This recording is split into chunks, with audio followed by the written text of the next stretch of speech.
Dr. Samuel Cross had seen enough derelict ships in his 15 years as a xenobiologist to know that this one was different. The vessel drifted through the debris field of the dying star Kepler 442, its biometallic hull gleaming with an opalescent sheen that seemed to pulse with its own inner light, even in the depths of space. Preliminary scans show atmosphere retention and possible life signs, reported Lieutenant Torres from the salvaged ship's bridge. But the energy signatures are unlike anything in our databases. Samuel floated in the cargo bay, checking his environmental suit one final time before the EVA mission. The research station Prometheus Dawn had been monitoring the stellar collapse for 6 months, cataloging the exotic matter formations that occurred when ancient stars died. Finding an intact alien vessel in the aftermath was unprecedented. "Dr. Cross," came Director Walsh's voice through the comm, "I want to emphasize the importance of caution here. We have no idea what we're dealing with." "Understood," Samuel replied, though his scientific curiosity was already overriding his survival instincts. After years of studying dead civilizations through their fossilized remains, the chance to examine a potentially active alien ship was irresistible. The airlock cycled, and Samuel propelled himself across the void toward the alien vessel. Up close, the ship's architecture was breathtaking, organic curves that seemed grown rather than built, with surfaces that shifted subtly in response to his approach. When he placed his gloved hand on the hull, a section dilated open like an iris, revealing an entry port perfectly sized for his humanoid frame. "Well, that's accommodating," he muttered, activating his helmet camera to record everything. The interior of the ship defied human engineering principles. Corridors curved in impossible spirals, lit by bioluminescent panels that brightened as he passed. The air was stale but breathable according to his sensors, carrying a faint metallic scent that reminded him of copper pennies. Samuel followed the main corridor deeper into the ship, noting the artistic reliefs carved into the walls, scenes of tall, elegant figures with elongated features and what appeared to be ceremonial scarification around their eyes and temples. The artwork suggested a sophisticated culture with advanced biotechnology. The corridor opened into a vast chamber filled with crystalline pods arranged in concentric circles. Samuel's breath caught as he realized what he was looking at, a stasis facility containing dozens of alien beings in suspended animation. Most of the pods were dark, their occupants clearly deceased, but his scanners detected faint life signs from 3 units near the center of the chamber. "Torres, are you getting this data stream?" Samuel asked, uploading his readings to the salvage ship. "Confirmed, document. Those life signs are weak but stable. Whatever's in those pods has been asleep for a very long time." Samuel approached the nearest active pod, studying the figure within through the crystalline walls. She was tall and elegant, with pale silver skin that seemed to shimmer with its own luminescence.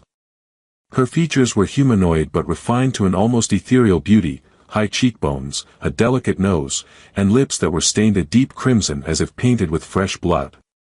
Most striking were the intricate scarlet markings around her closed eyes, patterns that pulsed with a faint rhythmic light like a slow heartbeat. Her hair was long and white as starlight, floating around her face in the stasis fluid, and her ears were pointed and elongated, sweeping back from her temples like delicate wings. She wore what appeared to be ceremonial robes in deep burgundy, fitted close to her lean frame.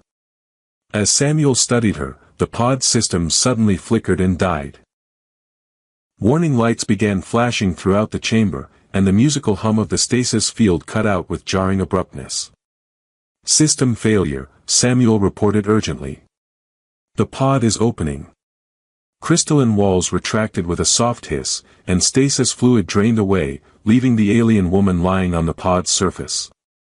For a moment, she remained perfectly still, and Samuel wondered if he was about to witness the death of possibly the last member of an extinct species. Then her eyes opened. They were the color of fresh blood, deep crimson with flecks of gold that seemed to move and swirl like living flame. When her gaze fixed on Samuel, he felt a strange sensation, as if she were looking not just at him, but into him, reading something written in his very soul. She sat up slowly, gracefully, water dripping from her hair and robes. When she spoke, her voice was melodious but weak, and though the words were in a language he didn't recognize, his universal translator struggled to interpret them. "How long?" she asked finally, the device managing a rough approximation. "I don't know," Samuel replied gently. "Your ship was found drifting near a dying star. The stellar collapse suggests, possibly centuries." Her crimson eyes closed, and he saw her shoulders tremble with what might have been grief or relief. When she looked at him again, there was a desperate hunger in her gaze that made him instinctively step back. "My people," she whispered. Samuel glanced around the chamber at the dozens of dark, lifeless pods. "I'm sorry.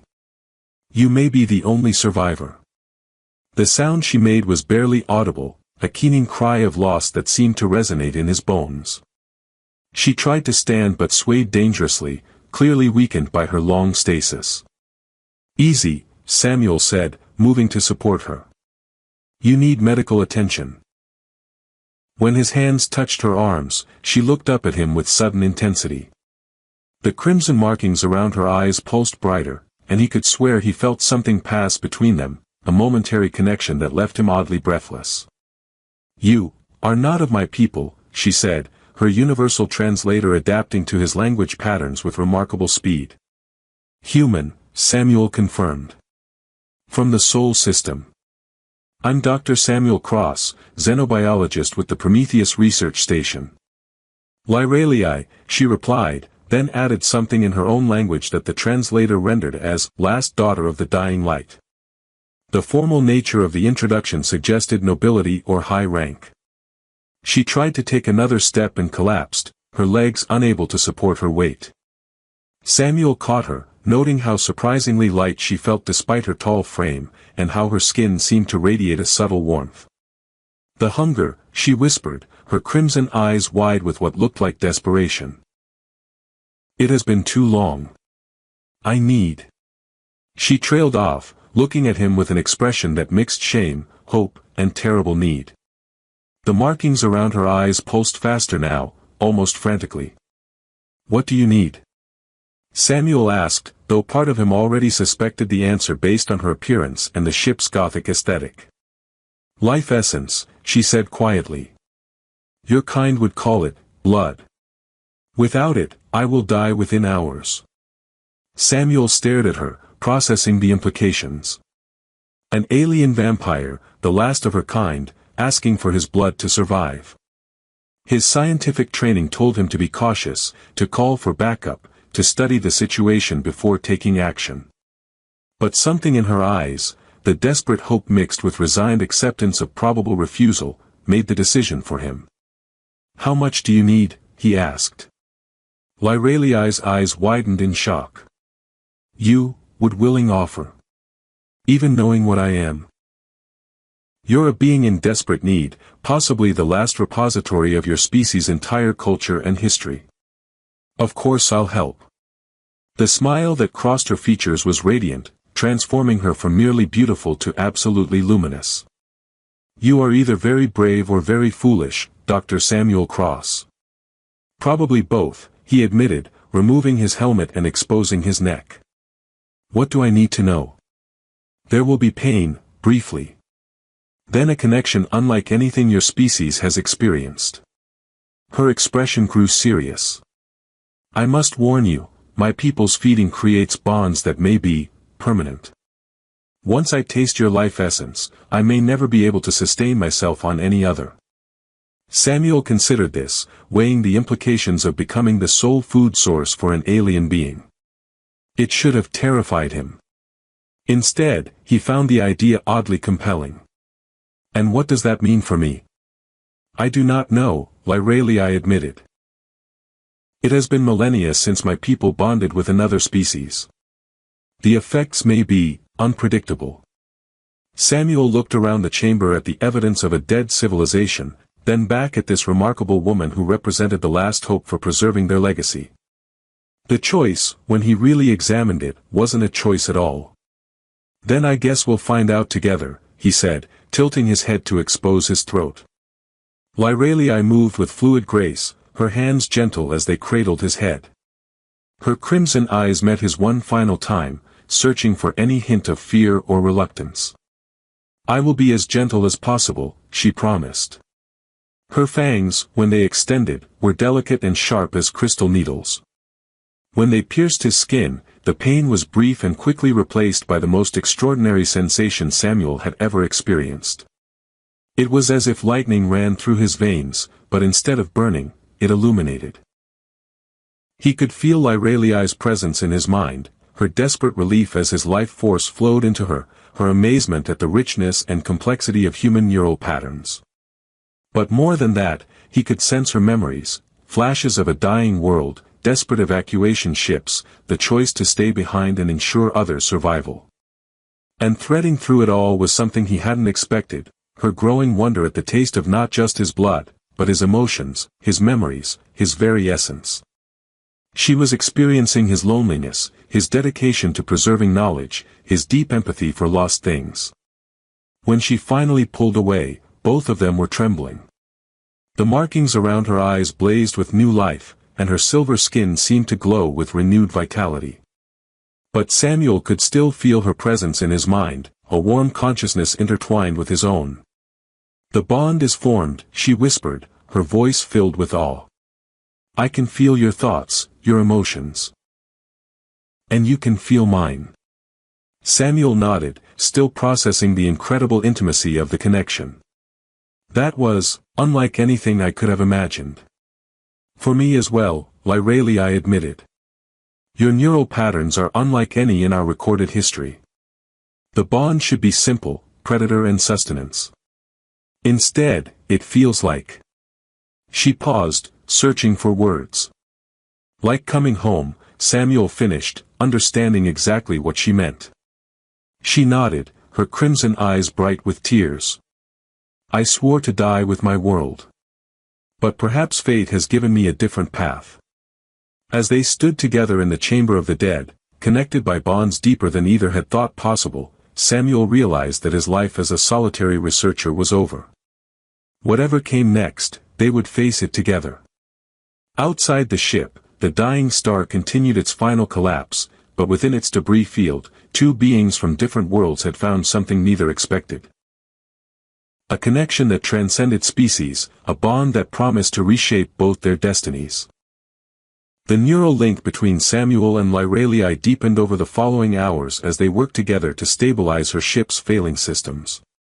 Every touch, every shared glance seemed to strengthen the connection, allowing them to communicate with an intimacy that went far beyond words. "Your species calls this empathic resonance," Lyraliai explained as she guided Samuel through the biomechanical interfaces of her people's technology. "But the bond we share goes deeper than simple emotion. I can access your memories, your knowledge, even your instinctive reactions." Samuel found the sensation fascinating rather than invasive.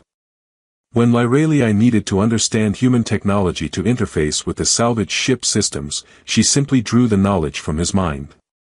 In return, he gained insights into sanguinary biotechnology that would have taken years of study to acquire through conventional means. "Your people were incredible engineers," he said, watching her coax life back into systems that had been dormant for centuries.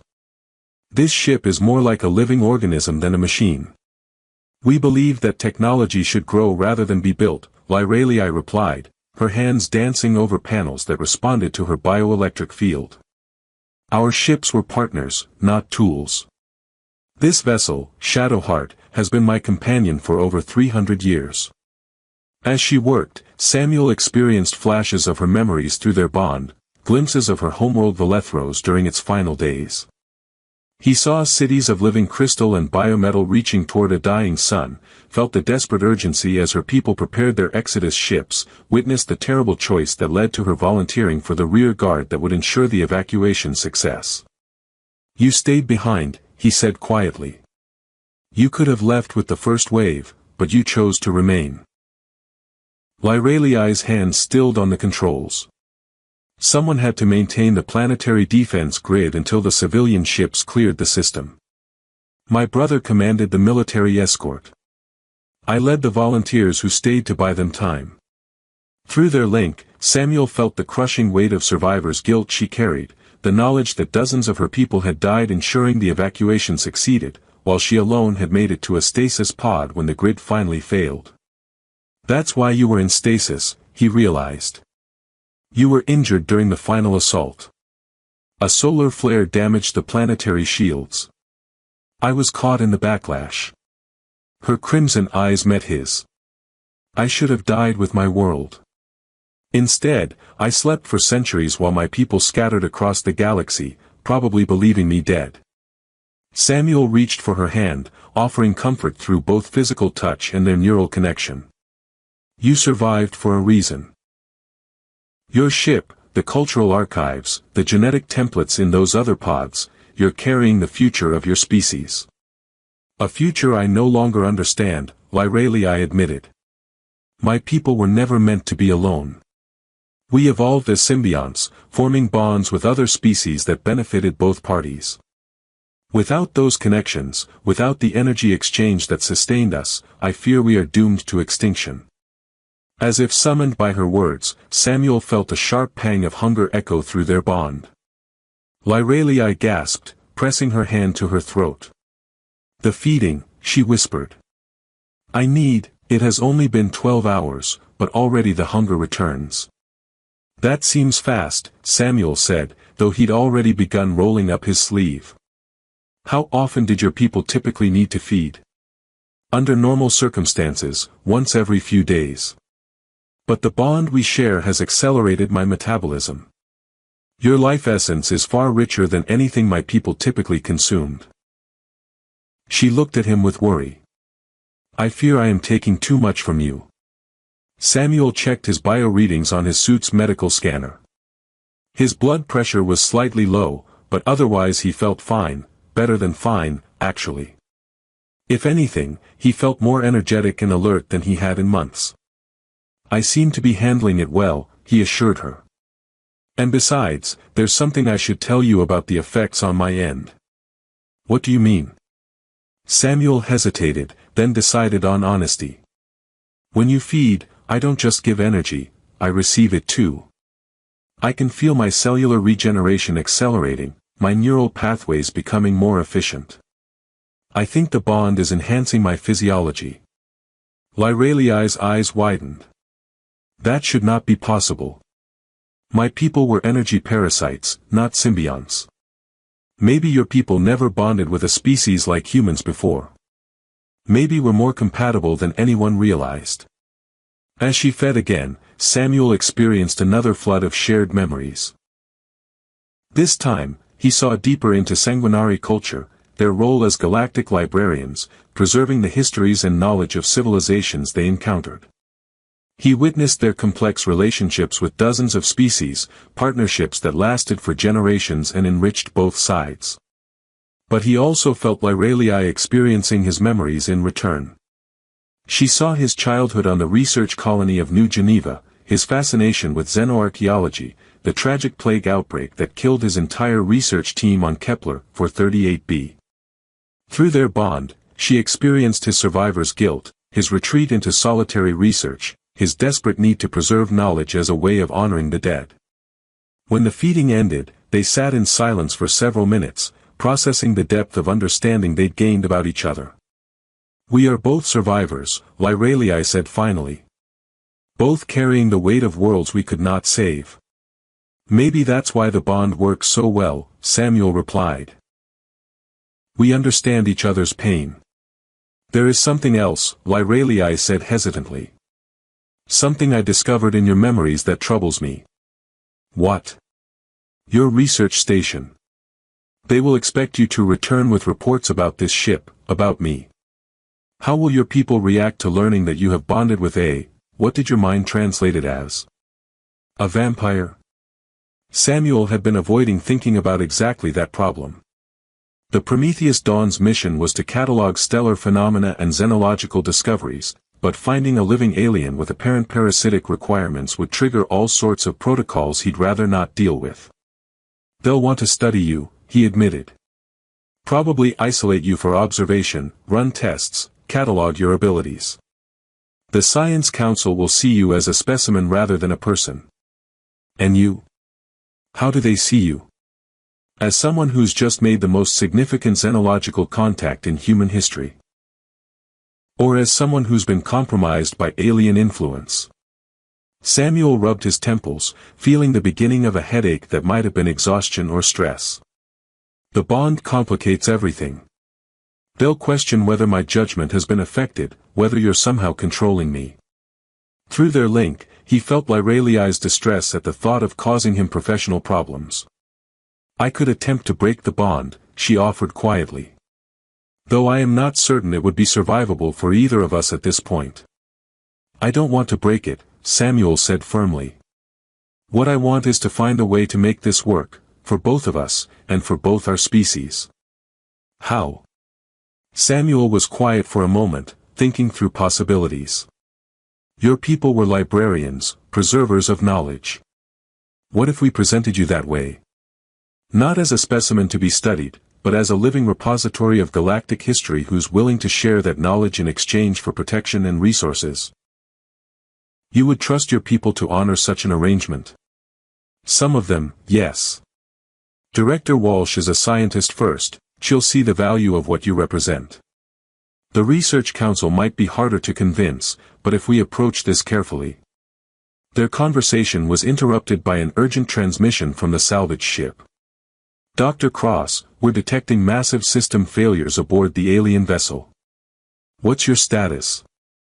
Samuel looked around at the ship's bioluminescent panels, noting that many were flickering or had gone dark entirely. Shadowheart is dying, Lyraliai said sadly. Without a bonded crew to maintain the biosystems, she cannot sustain herself much longer. Can you transfer the important data? Samuel asked. The cultural archives, yes. The genetic templates, that will be more difficult. They require specific biomatrix storage that your technology lacks. Dr. Cross, came Torres's voice again, we're also detecting incoming ships. 3 vessels on approach, definitely human configuration. Samuel felt his stomach drop. Corporate security, he said grimly. Someone at the station reported our discovery. Through their bond, he felt Lyraliai's sudden spike of fear, not for herself, but for him. She had seen enough in his memories to understand that his association with her would be viewed as contamination or compromise by certain factions within human space. We need to get you to the research station before security arrives, Samuel said. Once you're under the protection of the Science Council, they'll have to follow proper xenological contact protocols. And if they refuse to honor those protocols? Samuel met her crimson gaze, feeling the depth of their connection resonate between them. Then we'll find another way. Together.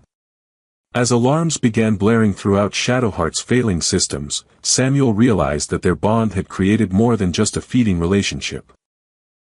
It had created a partnership that neither of them was willing to sacrifice for the sake of institutional politics. Outside, the approaching security ships grew larger on the scanners, and the dying star continued its final collapse. But inside the failing alien vessel, 2 beings from different worlds prepared to face whatever came next, united by bonds deeper than blood and stronger than fear. The confrontation Samuel had dreaded began the moment they docked with Prometheus Dawn. Director Walsh met them in the docking bay with a full security detail and medical team, her expression mixing scientific excitement with professional concern. Dr. Cross, I need you to step away from the alien immediately, she said as Samuel and Lyraliai emerged from the transport pod. Medical protocol requires full decontamination and observation before any further contact. Director, this is Lyraliai of the Sanguinari, Samuel said, keeping his voice level despite the growing anxiety he felt through their bond. She's a sentient being, not a biological hazard. That determination will be made by our xenological assessment team, Walsh replied firmly. Security, please escort our guest to Isolation Bay 7. Samuel felt Lyraliai's spike of alarm through their neural link. Isolation from him for any extended period would trigger withdrawal symptoms in both of them. A fact he couldn't explain without revealing the extent of their bond. Director, he said urgently, I strongly recommend against separation. Lyraliai's physiology may have been affected by her extended stasis. Keeping her isolated could be harmful. Dr. Helena Shaw, the station's chief medical officer, stepped forward with her scanner active. Preliminary readings show elevated neural activity in both subjects. Dr. Cross, have you been exposed to any alien technologies or substances? Before Samuel could answer, Lyraliai spoke for the first time since boarding the station. Dr. Shaw, she said, her universal translator rendering her words in perfect English, I understand your caution. My people have encountered similar protocols from other species. I am willing to submit to reasonable medical examination, but I must request that Dr. Cross remain present during any procedures. Dr. Shaw's eyebrows rose at the alien's perfect pronunciation and formal politeness. Why is Dr. Cross's presence necessary?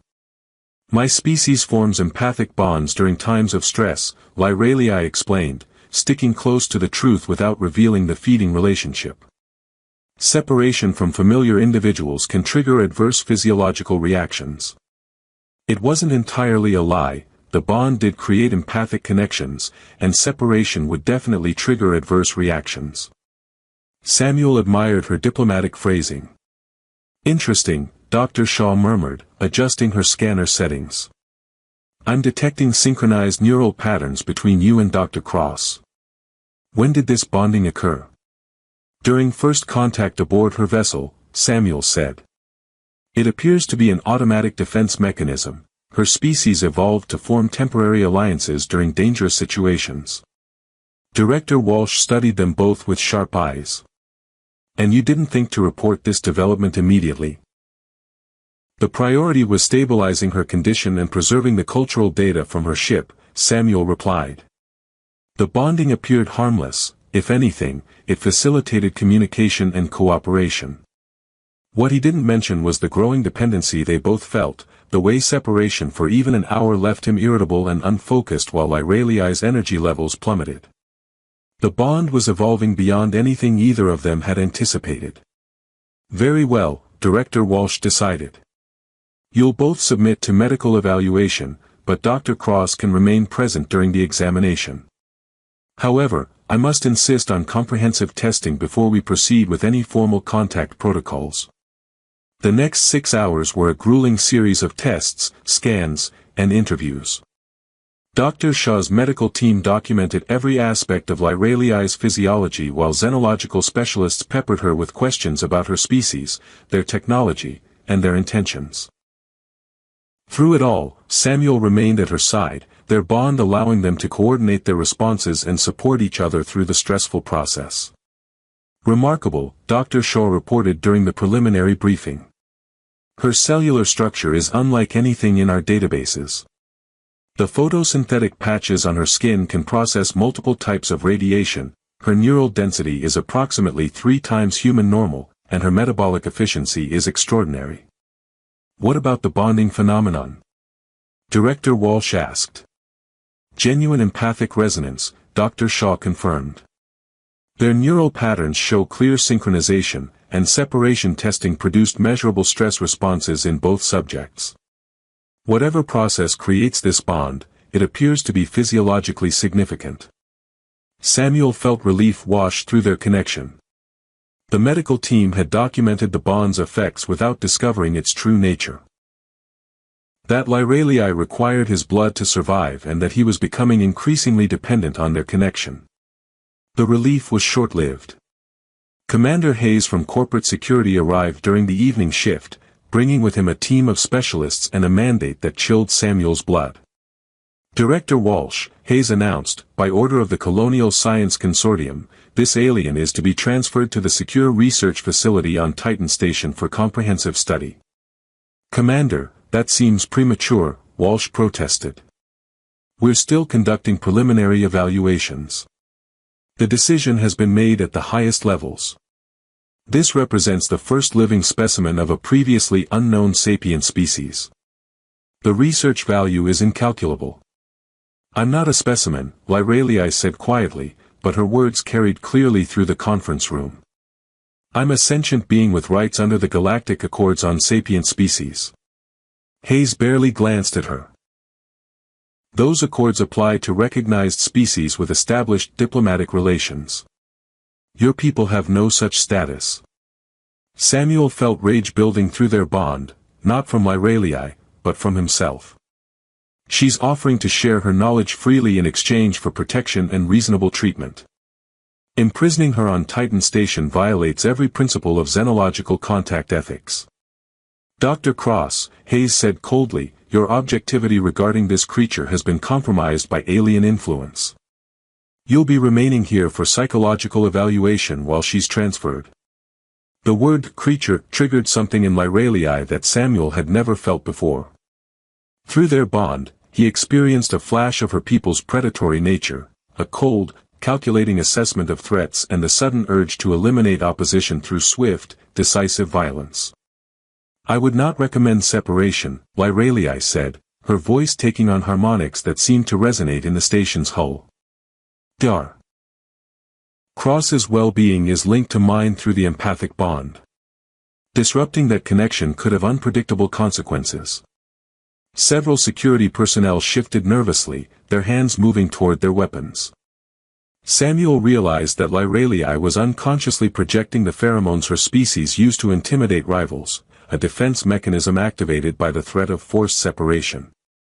Stand down. Hayes barked to his team.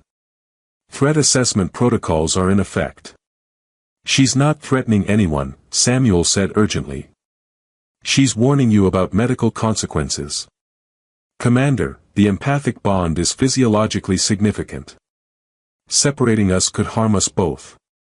That's a risk the consortium is willing to take, Hayes replied. Security team, prepare for transfer. Use restraints if necessary. What happened next occurred so quickly that Samuel barely processed it through their bond. Lyralii moved with fluid grace, not attacking the security team but simply placing herself between them and Samuel. Her movements triggered their training responses, and suddenly the conference room erupted into chaos as weapons were drawn and alarms began blaring.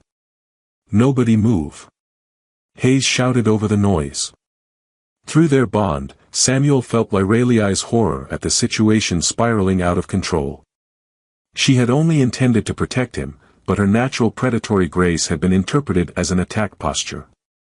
Please, she said, raising her hands in a gesture of surrender. I meant no threat. I was merely positioning myself to shield Dr. Cross from potential harm. The alien shows clear aggressive tendencies, Hayes reported into his communicator. Recommend immediate containment under hostile entity protocols. Samuel felt something snap inside him, a protective fury that seemed to come from the bond itself. If you treat her as an enemy, Commander, you'll make her into one. And believe me, you don't want the Sanguinari as enemies. Is that a threat, Dr. Cross? It's a historical fact, Samuel replied, his voice steady despite the adrenaline flooding his system. Through our bond, I've seen what her people were capable of during their wars.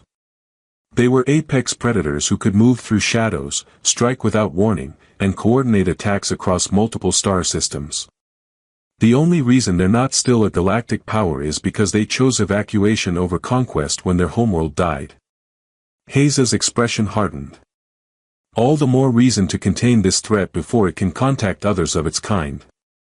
She's not a threat. Samuel's voice rose despite his efforts to remain calm. She's a survivor trying to rebuild her people's legacy through cooperation, not conquest. But if you treat her like a monster, you'll prove to her that cooperation is impossible. Through their bond, he felt Lyralii's appreciation for his defense, mixed with growing concern for his safety. She was calculating escape routes, analyzing the security team's positions, preparing for violence she desperately wanted to avoid. Commander Hayes, Director Walsh interjected, I must protest this course of action. Dr. Cross is right about the xenological protocols. We should be establishing diplomatic relations, not creating an interspecies incident. Director, your authority in this matter has been superseded, Hayes replied curtly. The transfer will proceed as ordered. Then I'll file a formal complaint with the Scientific Ethics Board, Walsh said firmly. This is exactly the kind of heavy-handed approach that created the Andorian crisis 15 years ago. Hayes paused at that reference. The Andorian crisis had resulted in a 3-year trade embargo when corporate security had mishandled first contact with a peaceful species, treating them as threats until they actually became hostile in self-defense. The comparison is noted, Hayes said carefully. But my orders are clear. The alien will be transferred to Titan Station within 6 hours. Samuel felt desperation flooding through their bond from both directions. Lyralii was facing imprisonment and possibly dissection, while he was looking at psychological evaluation and potential memory modification to remove alien influence.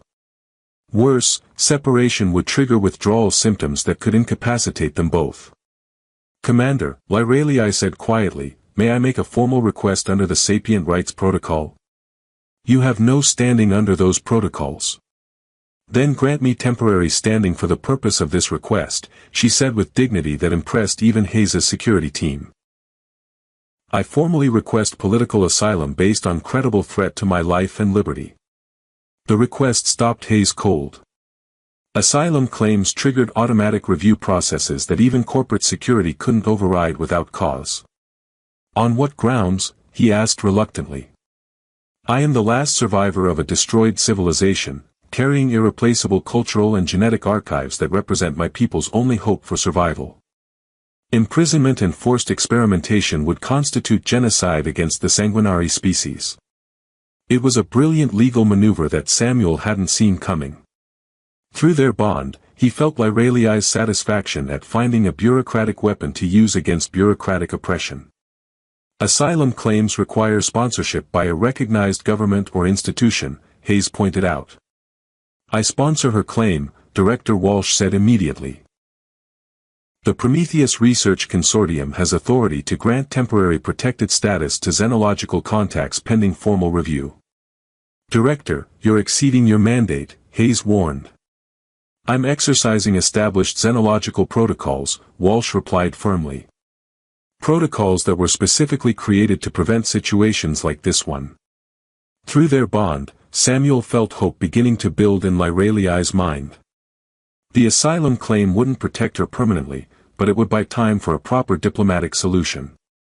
Commander, Samuel said, pressing their advantage, I formally request assignment as xenological liaison for the duration of the asylum review. My established rapport with Lyralii makes me the logical choice for ongoing communication. Hayes looked like he wanted to refuse, but the legal framework Walsh had invoked was solid. Forcing separation during an active asylum claim could be interpreted as deliberate harm to the claimant. 24 hours, he said finally. The asylum review will be expedited, and if it's denied, the transfer proceeds as planned. Understood, Walsh replied. Dr. Cross, you and our guest will be assigned temporary quarters in the diplomatic wing. Security escort will be provided for your protection. As the tension in the room finally began to ease, Samuel felt relief washing through their bond. They had bought time, but he knew the respite was temporary. Corporate interests and scientific curiosity were powerful forces, and Lyralii's value as a research subject would only increase once her capabilities were fully documented. Thank you, Lyralii whispered to him as security escorted them to their new quarters. For defending me, for protecting me, for treating me as a person rather than a specimen.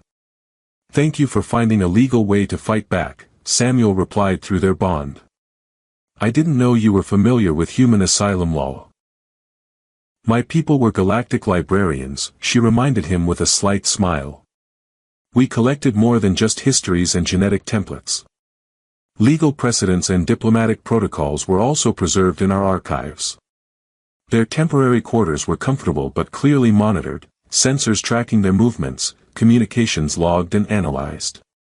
But the space was large enough for privacy, and most importantly, they were together. Samuel, Lyralii said as they settled in for the night, what happens if the asylum claim is denied? Then we find another way, he said firmly. I won't let them separate us. The bond means too much, not just for survival, but for what we've become together. Through their connection, he felt her surprise at the depth of his commitment. You would risk your career, your life among your people, for me? I would risk anything for you, Samuel replied, realizing as he said it that the bond had evolved beyond simple survival necessity into something much deeper. Somewhere in the last few days, this stopped being about xenological contact and started being about love.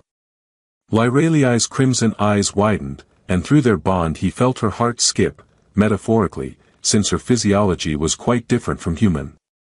Love, she repeated softly.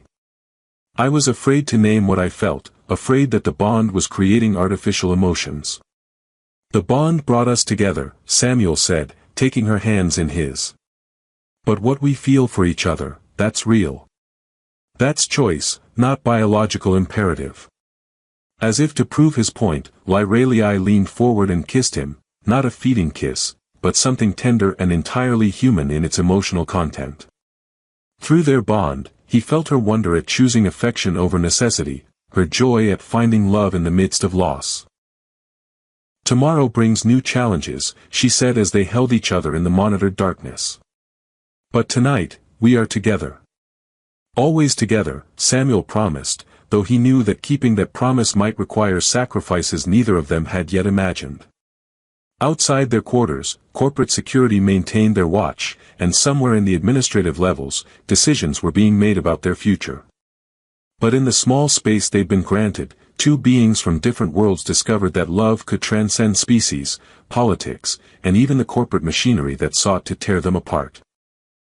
The asylum review lasted 18 hours and ended exactly as Samuel had feared it would. Director Walsh delivered the news personally, her expression a mixture of anger and resignation. The Scientific Ethics Board upheld the asylum claim, but the colonial authority overruled them, she announced. Corporate interests took precedence over xenological protocols. I'm sorry, Samuel. Lyraliai will be transferred to Titan Station in 6 hours. Through their bond, Samuel felt Lyraliai's calm acceptance of the decision, which only made his own fury burn brighter. They can't do this, he said. She's offered complete cooperation, shared invaluable cultural data, proven she's no threat to anyone. The research value of a living alien specimen outweighed diplomatic considerations, Walsh replied bitterly. The board's exact words were unprecedented scientific opportunity that transcends individual rights concerns. Individual rights concerns, Samuel repeated. They're talking about a sentient being like she's a lab sample. I've lodged formal protests, but they're meaningless now. Walsh's expression softened. Samuel, I have to ask, how deep does this bond go? The medical scans show physiological changes in both of you that we don't fully understand. Samuel and Lyraliai exchanged glances, their connection allowing rapid, silent communication. They had successfully hidden the blood dependency, but the review process had revealed other aspects of their bond that raised questions. Deep enough that separation will be harmful to both of us, Samuel said carefully. Director, I'm requesting transfer to Titan Station as her liaison officer. Denied, Walsh said immediately. Commander Hayes specifically blocked that request. He considers you compromised by alien influence. Through their bond, Samuel felt Lyraliai's spike of fear, not for herself, but for him. She had seen enough of human bureaucracy to understand that his association with her would destroy his career and possibly his freedom. Then we have a problem, Samuel said quietly. Samuel, Lyraliai spoke for the first time since the meeting began, do not sacrifice your life among your people for my sake. I have survived the destruction of my world, I can survive human imprisonment. No, Samuel said firmly, taking her hand and feeling their connection pulse with shared determination. We've been through this. We're stronger together. Director Walsh watched their interaction with growing concern. Samuel, what exactly are you planning? Before he could answer, alarms began blaring throughout the station. Emergency lights bathed the corridors in red as automated systems announced, hull breach in Docking Bay 7. Emergency protocols in effect. All personnel to emergency stations. That's where Shadowheart is docked, Lyraliai said, her crimson eyes widening with alarm. The three of them rushed to the observation deck overlooking the docking bay, where they found chaos. Lyraliai's bioship was convulsing like a dying animal, its organic hull splitting open as internal systems failed catastrophically. Maintenance crews fled as bioluminescent fluid sprayed across the bay, and containment fields flickered under the strain. "She's dying," Lyraliai whispered, pressing her hands against the viewing port. "I can feel her pain through our old bond." "Your ship is alive?" Walsh asked in amazement. "All Sanguinari vessels are bioorganic," Lyraliai explained as they watched Shadowheart's death throes. "They bond with their crews, sharing consciousness and purpose. Without that connection, they..." The ship's final convulsion shattered the containment field, and the explosion that followed took out half the docking bay. Emergency bulkheads slammed shut as atmosphere vented into space, and only the station's backup systems prevented catastrophic decompression. "The cultural archives," Samuel said urgently. "Did we get everything transferred?" "The historical data, yes," Lyraliai replied, tears streaming down her face. "But the genetic templates, the biotechnology matrices, they were too integrated with Shadowheart systems. They're gone." Samuel felt her grief through their bond, not just for the lost ship, but for the irreplaceable genetic heritage of her people. Shadowheart had carried the biological legacy of the Sanguinari, and now it was scattered as debris in space. "That changes everything," Walsh said grimly. "If that ship contained the only samples of your species' genetic material, then I am truly the last," Lyraliai finished. "The final repository of Sanguinari culture, genetics, and history." Commander Hayes arrived at the observation deck with his security team, his expression mixing satisfaction with concern. "Well, that solves the problem of alien technology contamination. The transfer to Titan Station will proceed as scheduled." "Commander," Walsh said urgently, "you need to understand what just happened. That ship contained irreplaceable genetic archives of an entire species. This woman may now be the only surviving example of Sanguinari biology in the galaxy. All the more reason to ensure she's properly contained and studied," Hayes replied. "The research potential just increased exponentially." Samuel felt something cold and final settle in his mind through their bond. Lyraliai was making a decision, calculating options with the tactical precision of her warrior heritage. "Samuel," she said quietly, "I need you to understand something. My people have protocols for situations like this. When the preservation of genetic heritage becomes paramount, individual considerations become secondary." "What are you saying?" Through their bond, he felt her resolution crystallizing. "I'm saying that if they take me to Titan Station, if they treat me as a specimen to be dissected and catalogued, they will learn nothing useful about my people. But if I have a partner, someone bonded to me who can preserve and transmit our shared knowledge." Samuel understood immediately. "You're talking about making the bond permanent. Irreversibly permanent." "The deepest level of Sanguinari bonding involves genetic integration," she explained, her voice growing stronger with certainty. "The sharing of biological templates at the cellular level. It would make you partially Sanguinari, grant you extended lifespan, enhanced abilities, and complete access to my genetic memories. And it would make me too valuable to imprison," Samuel realized. They couldn't risk harming the only other repository of Sanguinari genetics. "The process is irreversible," Lyraliai warned. "You would be forever changed, no longer fully human. Your people might see you as contaminated, alien, lost to them." Samuel looked around at the emergency crews dealing with Shadowheart's destruction, at Commander Hayes preparing to drag the woman he loved away for imprisonment and experimentation, at the bureaucratic machinery that valued specimens over souls. "I was lost to them the moment I chose to help you," he said firmly. "The only question is whether I'm lost alone or lost with someone I love." "Samuel," Walsh said urgently, "you can't be serious. You're talking about irreversible genetic modification, about abandoning your humanity." "I'm talking about choosing love over fear, cooperation over exploitation," Samuel replied. I'm talking about saving something beautiful instead of letting it be destroyed by corporate greed. Commander Hayes had been listening with growing alarm. Dr. Cross, step away from the alien immediately. You're clearly under the influence of sophisticated psychological manipulation. The only manipulation here is your attempt to justify imprisonment and torture as scientific research, Samuel shot back. Samuel, Lyralii said softly, if you choose this path, there is no returning. You will become something new, something unprecedented. Are you certain? Samuel looked into her crimson eyes, feeling the depth of their connection, the love that had grown from mutual understanding and shared purpose. I've never been more certain of anything in my life. Then we must act quickly, she said, glancing at Hayes's advancing security team. The bonding requires specific conditions, and we may not have another opportunity. What happened next would be debated in xenological circles for decades. Samuel and Lyralii moved with the perfect coordination of their neural bond, she flowing around the security team with inhuman grace while he used his knowledge of the station's layout to guide them toward the emergency medical bay. Stop them! Hayes shouted, but his team hesitated, uncertain whether they were authorized to use force against a human scientist. They reached the medical bay just as lockdown protocols sealed the blast doors.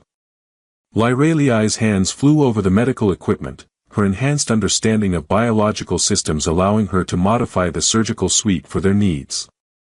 Are you absolutely certain? She asked one final time as she prepared the complex biomedical apparatus. With you, anywhere, Samuel replied. Complete the bond. The process was unlike anything in human medical experience. Lyralii's fangs extended to their full length, revealing hollow channels designed for more than simple feeding. As she bit him, Samuel felt not just blood being drawn but something being injected, genetic material, biological templates, the living essence of her species flowing into his bloodstream. The transformation was immediate and overwhelming. Samuel felt his cellular structure being rewritten, his nervous system upgrading, his very DNA being supplemented with sanguinary genetic patterns. Through their bond, he experienced centuries of Lyralii's memories, the complete cultural heritage of her people, the sum total of sanguinary knowledge and experience. When it was over, Samuel was no longer entirely human.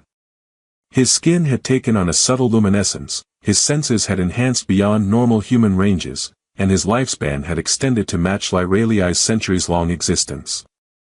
But most importantly, he had become a living repository of sanguinary genetics and culture, making him scientifically invaluable and politically untouchable. The bonding is complete, Lyralii said, her voice filled with wonder. You are now partially sanguinary, carrying within you the genetic heritage of my people. Security forces eventually cut through the blast doors, but they found a situation that had changed completely.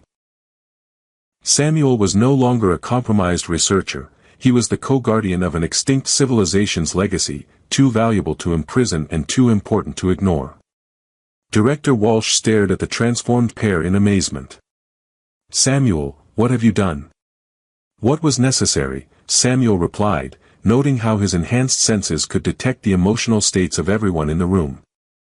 Lyralii and I are now permanently bonded, genetically integrated, and jointly responsible for preserving sanguinary culture.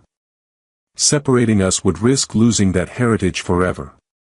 Commander Hayes looked like he wanted to order their arrest, but the political implications were staggering. Imprisoning the only two beings in a galaxy who carried sanguinary genetics would trigger interstellar incidents with every species that valued cultural preservation. This is far beyond my authority, he admitted grudgingly. This will have to be decided at the highest levels of government. While they're deciding, Walsh said firmly, Samuel and Lyralii will remain on Prometheus Dawn under protective custody. Any attempt to separate them could result in the permanent loss of irreplaceable xenological data. 6 months later, Samuel stood on the observation deck of the research vessel New Horizon, watching distant stars as he and Lyralii traveled between ancient sanguinary colony sites, documenting the remnants of her people's civilization. Their bond had evolved beyond survival necessity into a partnership that enhanced both their abilities, his human perspective combined with her genetic memories allowing them to make discoveries that neither could achieve alone. Any regrets? Lyralei asked, joining him at the viewport. Her presence in his mind was as natural as breathing now, their consciousness intertwined at levels that transcended individual identity. About becoming partially alien to save the woman I love. About gaining centuries of additional life to spend with you. About helping preserve one of the galaxy's most fascinating cultures. Samuel smiled, noting how his enhanced senses could detect the subtle pheromones that indicated her emotional state. Ask me again in 100 years. I intend to, she replied, leaning into his embrace as they watched the stars roll by. I intend to ask you that question for centuries to come. Behind them, their research team, a mix of human and alien specialists, continued cataloging the sanguinary archives they'd recovered. Their work had already revolutionized xenological understanding and opened new avenues for interspecies cooperation. Samuel had chosen love over fear, transformation over stagnation, partnership over isolation. And as he felt Lyralei's contentment through their bond, he knew he would make the same choice again, in any lifetime, across any distance of stars.